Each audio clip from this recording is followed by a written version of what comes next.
भी कि क्या सेवादारों को निर्देशित किया गया था कि मेरे निकलने के बाद बाकी भीड़ को छोड़ना। तो बड़ी खबर आपको बता रहे हैं, आश्रम में नहीं मिला बाबा नारायण हरि, ये पुलिस का कहना है। तो बड़ी खबर आपको बता रहे हैं, आश्रम में नहीं मिला बाबा, मैंने आश्रम में बाबा को नहीं देखा, पुलिस का कहना है। तो बड़ी खबर आपको बता रहे हैं इस वक्त की, आश्रम में नहीं मिला बाबा नारायण हरि। पुलिस के मुताबिक मैंने आश्रम में बाबा को नहीं देखा, ये कहना, क्योंकि कल से ही कहा जा रहा था कि मैनपुरी किसी आश्रम में बाबा, लोकेशन भी ट्रेस की गई बाबा की, और अब ये खबर आ रही है कि आश्रम में नहीं मिला बाबा हरिनारायण। बड़ी खबर आपको बता रहे हैं, पुलिस का कहना है मैंने आश्रम में बाबा को नहीं देखा। तो आश्रम में नहीं मिला बाबा नारायण हरि। बड़ी खबर, मैंने आश्रम में बाबा को नहीं देखा।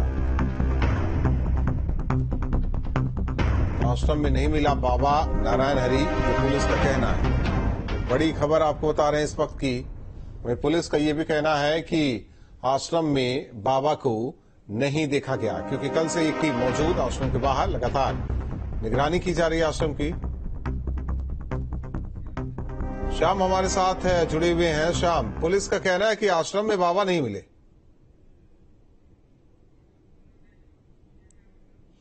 कहा यह गया जब घटना हुई हाथरस में, उसके तकरीबन 1 से 1.5 घंटे के बाद, यानी कि वो समय था 2:30 बजे से 3 बजे के बीच का। लोगों ने कहा, वो सेवादार थे, उन्होंने इस बात को सच किया कि 3 बजे के आसपास बाबा इस आश्रम के अंदर दाखिल हुए थे। और वही जो आश्रम की स्थिति है, सिलेनुमा आश्रम जरूर बना हुआ है, लेकिन वहाँ पर सुस्वागतम लिखा हुआ था। ये सुस्वागतम आमतौर पर सुस्वागतम लिखा हुआ था। यह सुस्वागतम आमतौर पर तब लिखा जाता है जब बाबा अपनी कथा को पूरा करके, अपने प्रवचन को पूरा करके आश्रम में आते हैं और आश्रम में दाखिल होते हैं, और उनके स्वागत के लिए इस तरीके से फूलों से वहाँ पर सजावट की जाती है। वहाँ पर रंगोली की सजावट की जाती है। इस तरीके की सजावट वहाँ पर देखने को मिली। इसके बाद ये दावा किया गया कि बाबा तकरीबन 3 बजे के आसपास आश्रम के अंदर दाखिल हुए थे।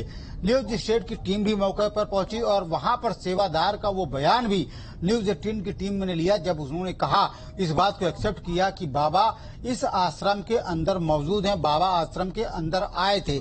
लेकिन उसके बाद जब सीओ देर रात अंदर दाखिल हुए और उन्होंने बाहर निकलते ही इस बात को खारिज किया कि बाबा आश्रम के अंदर मौजूद हैं, और अगले ही दिन तमाम तरीके के अलग अलग तरीके के बयान दिए जाने लगे। उन्होंने तमाम पुलिस के कर्मी, क्योंकि मीडिया के सामने नहीं आ रहे थे, लेकिन आपदा रिकॉर्ड पूछने पर ये बता रहे थे कि वो कुछ भी नहीं कह सकते, वो मजबूर हैं, उनके ऊपर बंदिशें हैं, वो अपनी बात को पुख्ता तरीके से नहीं रख सकते। वो ये नहीं कह सकते कि इस आश्रम के अंदर धन्यवाद इस जानकारी के लिए आपका।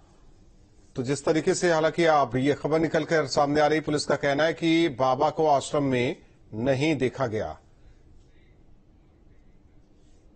और रुकते हैं, और यहां रुकते हैं कुछ पलों के लिए।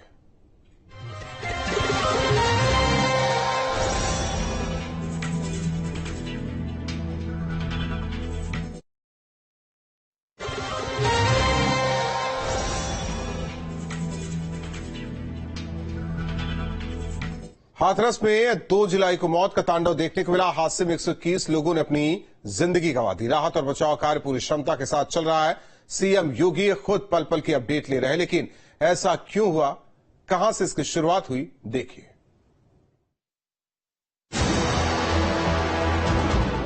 सब भागे तो माँ सड़क ऊंची नीचे हटकाए वो नालों से, तो वहाँ में एक के ऊपर एक के ऊपर एक के ऊपर एक दबने से भीड़ का था समंदर, लापरवाही की लहर, ऐसे टूटा हाथरस में मौत का कहर।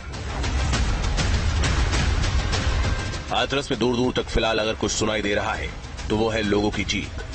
मौत का यह मैदान रह रहकर लोगों की आंखों के सामने कौंध रहा है।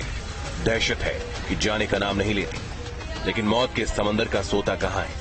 आखिर किस लापरवाही की पतली धार से खून के इस दरिया ने आकार लिया है, इसे समझने के लिए चलते हैं थोड़ा पीछे। कुछ दिन पहले की बात है, हाथरस में जगह जगह एक पर्चा चस्पा होने लगा। हर जगह हर दीवार पर दिख जाने वाला यह पर्चा था नारायण साकार विश्वहरि। नारायण साकार विश्वहरि, जिन्हें लोग भोला बाबा के नाम से भी जानते हैं। पर्चे में एक दिन तय किया गया था 2 जुलाई, माह का पहला मंगलवार। जगह थी फुलरही गांव और कार्यक्रम था मंगल मिलन सद्भावना समागम। बाबा के भक्तों की भाषा में कहें तो सत्संग, जिसमें बाबा अपने अनुयायियों को प्रवचन देते हैं। तय समय और जगह पर सब कुछ नियम के अनुसार चल रहा था। बाकायदा प्रशासन से अनुमति ली गई, टेंट लगाया गया, आने वाले भक्तों के लिए थोड़ा बहुत इंतजाम भी किया गया, जैसा कि हर बार होता आया था। इस बार भी ठीक वैसे ही चल रहा था।